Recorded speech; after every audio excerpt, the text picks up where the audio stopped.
നിങ്ങൾ തമ്മിൽ വാട്സപ്പ് ചാറ്റുകൾ ഉണ്ടായിരുന്നോ? അത് ശരി, അപ്പൊ അങ്ങനെയാണ് സംഗതികളുടെ കിടപ്പ്. 2009 വാട്സപ്പ് ചാറ്റിൽ ഉണ്ടായിട്ടില്ല. 2009 വാട്സപ്പ് ചാറ്റ് ഇല്ല, കാര്യം വാട്സപ്പ് ഇല്ലല്ലോ. നിന്റെ ഉദ്ദേശം എന്തോ ഞങ്ങൾക്കറിയാം. കൊന്നിട്ട് ഞാനിവിടെ തൂങ്ങിച്ചാവും. എന്ത് ഇടപാടാ അത് ബിനു?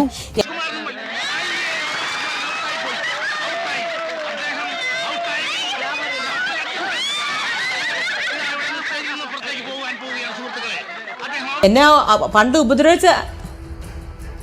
എന്നെ ഉപദ്രവിച്ച് തന്നെ 2009 ഈ ദുരനുഭവം ഉണ്ടാവുന്നത് അല്ലേ? പിന്നീട് ഏതെങ്കിലും തരത്തിൽ ഈ മുകേഷിനെ ബന്ധപ്പെടാൻ നിങ്ങൾ ശ്രമിച്ചിരുന്നോ, ഫോണിലൂടെയോ അല്ലാതെയോ? കേൾക്കാമോ? ഇല്ലില്ല, കേൾക്കുന്നില്ല. കൽക്കട്ടന്ന് പോരുമ്പോഴേ ഹലോ, ഉറച്ചു പറ, കേൾക്കുന്നില്ല.